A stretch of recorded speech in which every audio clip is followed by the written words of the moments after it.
Hi guys, আসসালামু আলাইকুম, welcome to my new video. আজকের এই ভিডিওতে আপনাদেরকে জানাবো আপনারা যারা বাংলাদেশ থেকে স্কেল করে সিঙ্গাপুরে আসতে চাইতেছেন কত টাকা লাগবে এবং কতদিন সময় লাগবে। ভিডিওটি না টেনে শেষ পর্যন্ত দেখুন, আশা করি ভিডিওটি থেকে কিছু ধারণা পাবেন। তো আপনারা যারা নতুন বাংলাদেশ থেকে স্কেল করে সিঙ্গাপুরে আসতে চাইতেছেন, বর্তমানে যে রেট আছে রেট হচ্ছে আপনার 14 থেকে 14.5 লক্ষ টাকা নিতে আসছে আর কি। তো এরপরে আপনি যখন যাবেন ট্রেনিং সেন্টারে তখন আপনার আলোচনার সাপেক্ষে কিছু কমতেও পারে, কিছু বাড়তেও পারে। তো এটা আপনি 14 থেকে 14.5 লক্ষ টাকা আপনি ধরে রাখতে পারেন। এই টাকা আপনার সিঙ্গাপুরে আসা পর্যন্ত এটি আপনার লাগবে।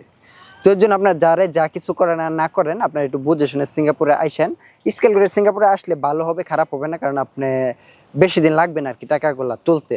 কারণ এখানে আসার পরে স্কেলের আপনার বেসিকটা মোটামুটি ভালোই ধরে এখানে। আর একটা সবচেয়ে বড় কথা হচ্ছে, এই ভিডিওটি বানানোর একটা উদ্দেশ্য হচ্ছে আপনার যদি আপনার স্কেল করে সিঙ্গাপুর থেকে আসতে চান, আপনি যখন পরীক্ষা দিবেন আপনার মিনিমাম 8 লক্ষ টাকার মতো আপনার ট্রেনিং সেন্টারে নেওয়া যাবে। 8 লক্ষ টাকা যদি আপনাকে নেওয়া যায়, পরীক্ষা যখন আপনি দেবেন পরীক্ষার আগেই আপনি পরীক্ষাতে যদি ফেল করেন, এই 8 লক্ষ টাকা আপনার মায়ের। কারণ এটা আমি জানলাম কোথা থেকে, যে আমি 10 মিনিট আগে আমি ট্রেনিং সেন্টারে কল দিয়েছিলাম, আমাকে স্যারে এটাই বললো আর কি। যদি আপনি একবার ফেল করেন আপনার 8 লক্ষ টাকা শেষ। এর জন্য আপনার যারাই যা কিছু করেন না করেন, বাংলাদেশ থেকে স্কেল করে আসেন ভালো, কিন্তু আপনি যতক্ষণ না পর্যন্ত আপনি 100% পাস করার মতো যোগ্যতা অর্জন না করতে পারবেন, ততক্ষণ না পর্যন্ত আপনি পরীক্ষা দিয়েন না। কারণ আপনি যে পরীক্ষাতে একবার ফেল করে লাইলেন, 8 লক্ষ টাকা আপনার যাবে। কারণ একটা কথা জানা রাখেন, এই 8 লক্ষ টাকা আমাদের মতো মধ্যবিত্ত যারা আছে অনেক টাকা। তো 8 লক্ষ টাকা যদি আপনার সিঙ্গাপুরে আসার আগে যদি আপনি ধরা খাওয়া যান, তাহলে আপনি কি হবে? পরবর্তীতে পরীক্ষা দিবেন আপনার আরো 8 লক্ষ টাকা লাগবে। তো এত রিস্ক না নিয়ে আপনার সিঙ্গাপুরে যখন আসবেন, ট্রেনিং সেন্টারে যখন ভর্তি হবেন, আপনি যখন আপনি নিজের পরীক্ষা দেওয়ার মতো যোগ্যতা অর্জন করতে পারবেন, আপনি যখন বুঝবেন, স্যারকে দেখাবেন যে স্যার এই আমি তো এত ঘন্টা লাগে আমার প্রজেক্টটা তুলতে, বা এতটা অবজেক্টিভ আমার হয়। যদি আপনি মনে করেন আপনার ভিতরে যে কনফিডেন্স থাকে যে আপনি পাস করবেন 100%, বা এরপরে আপনি স্যারকে দেখাবেন, আপনার আশেপাশে যারা আছে তাদের সাথে পরামর্শ করবেন, তাদের সাথে যুক্তি করবেন।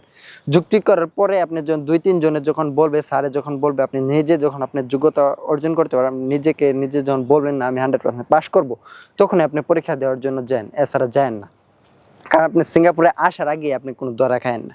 কারণ একটা কথা জানা রাখেন, আমাদের মধ্যবিত্ত যারাই আপনার সিঙ্গাপুরে আসতে চা বা বিভিন্ন যে কোনো দেশে যাইতে চা, তারা কোনো বড়লোক ফ্যামিলির সন্তানরা কিন্তু বিদেশে যায় না।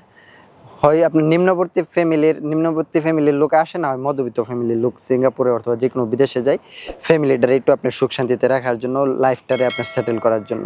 তো এই জন্য আপনার লাইফ সেটেল করবার গিয়ে যদি আপনি প্রথমে যদি আপনার একটা ধরা খায় আলান, তাহলে পরবর্তীতে আপনার লাইফ তো সেটেল হবে না, বরং আপনার লাইফটা ধ্বংস হয়ে যাবে।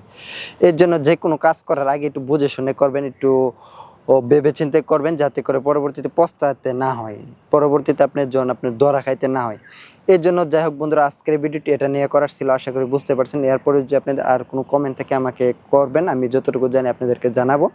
আর ভিডিওর ডেসক্রিপশনে আমার হোয়াটসঅ্যাপ নাম্বার দেওয়া আছে, সরাসরি চাইলে কল করতে পারেন। ইনশাল্লাহ যতটুকু হেল্প করার আমি আপনাদেরকে হেল্প করব। সকলে ভালো থাকবেন, সুস্থ থাকবেন, আল্লাহ হাফেজ।